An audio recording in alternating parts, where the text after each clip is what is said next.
Hello, welcome to this week's podcast by What's New on the Net.com. This is the one you need to listen to for some of the most important headlines from the tech world, and to keep yourself updated. I am your host Saurabh Gaswala, and today is Sunday, November 7th, 2021. So let's go.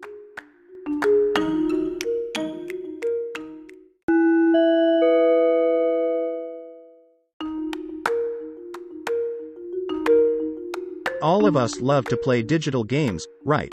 As if all those gaming platforms were not enough, now jumps Netflix in the fray. Yes, Netflix. This globally famous OTT platform announced this week it was offering games for free. There are different levels built in. At the first level, your Netflix membership is your all-access pass. All you need is a Netflix subscription. There are no ads, no additional fees, and no in-app purchases. Netflix games are available on Android everywhere, which means you need to log into your Netflix profile on your Android device. Members on an Android mobile phone will see a dedicated Games row and Games tab where you can select any game to download.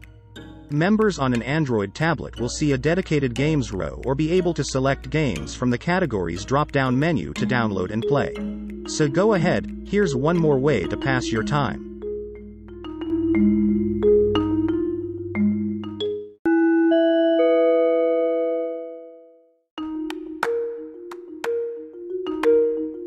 In the past, I have told you about projects like SpaceX's Starlink, owned by Elon Musk, and the satellite internet services that it provides. Well, guess what? Many more players have now jumped into this space, no pun intended. Obviously, because the market is so lucrative.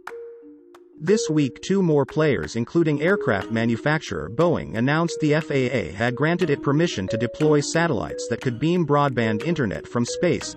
That announcement was followed by another one by Astra Space, a company that raised money with the help of Seattle-area telecom pioneer Craig McCaw.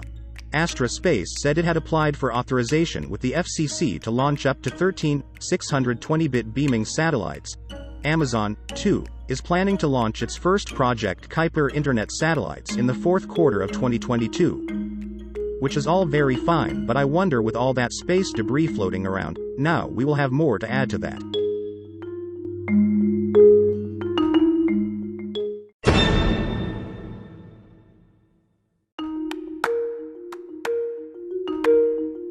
Here is a shout out to founders, co-founders, CEOs, CTOs, and C-suite guys of tech unicorns, businesses, and startups around the world.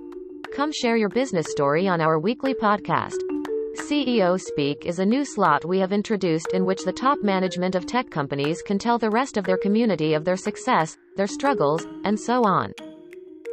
Plus, as a bonus, the same will also be published on our website what'snewonthenet.com. Get your invite by writing into us at what'snewonthenet.com at gmail.com.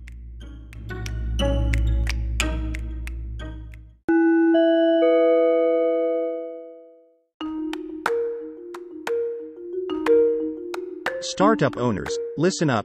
UK's Havas Media Group has launched Havas Boost, a program that provides investment and support to emerging media and tech startups founded by underrepresented groups. The initial focus is on Black, Asian, and minority ethnic-owned businesses, said Havas. Havas Boost has been developed in partnership with investment management specialist CEG Investment Group, which was also co-founded by Apau Bonsu, and will act as investment manager for the program. Havas Media Group is committing up to £150,000, which is about $206,000, worth of resources for Havas Boost's first investment round, split evenly between cash, marketing budget, media spend, and facilities, offering free rent for storage and/or office space.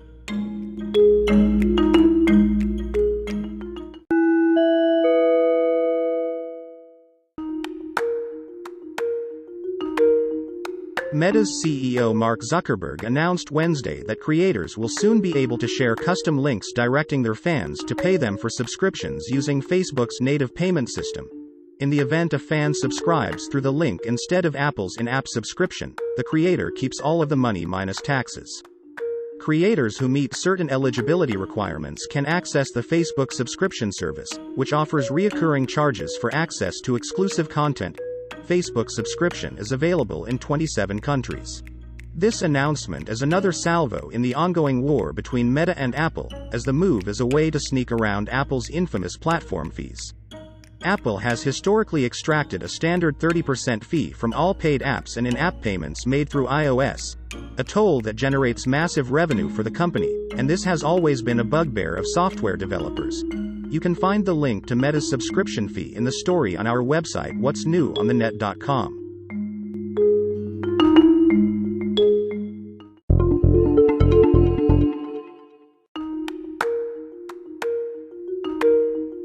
The Startups segment in this podcast is where we profile new companies or products, or some new tools. That's why it's so popular. Today, in fact, since there's talk of the metaverse, I shall tell you about this version of the metaverse called Decentraland. In this virtual world, players can buy plots of land, which they can develop and monetize. The experience is built on the decentralized Ethereum blockchain and uses the Mana token to facilitate transactions. Basically, users need to burn mana to acquire in-world assets or participate in the virtual economy.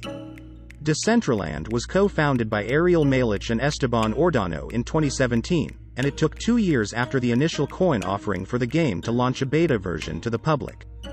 Decentraland's real estate is divided into 90,601 plots, represented by non-fungible tokens or NFTs. There are various group areas of land in the Decentraland metaverse, each displaying a distinctive character. The virtual world has a decentralized governance structure, which means that users control and run the ecosystem. Players can make proposals on how they think the system should be run, and they can vote for updates and proposed changes. Users can develop their land creatively and earn tokens by offering experiences, products, games, or any other legal service to the community. Landowners can also generate an income by renting out their plots. The highest price paid for land to date was $900,000. In addition to these options, users can also hold mana and enjoy its rising value. The game tracks users' assets via a smart contract on the Ethereum blockchain. Metaverse, virtual world, call it what you may, we are probably sitting on the cusp of a new form of the World Wide Web.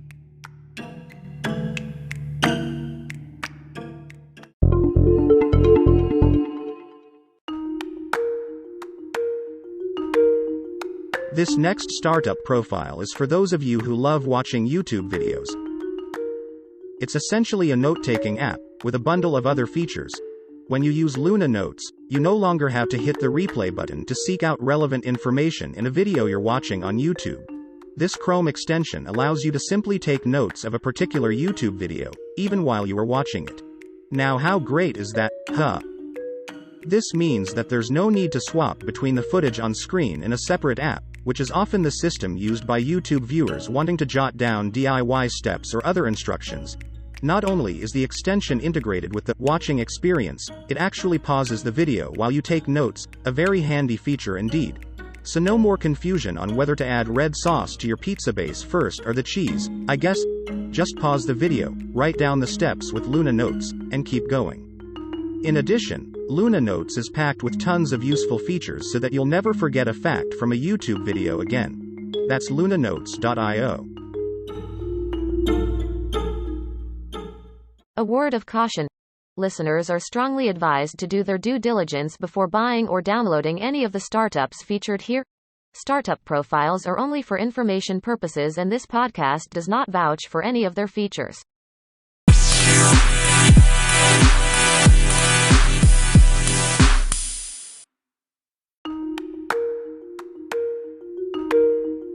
And with this, I am at the end of this podcast.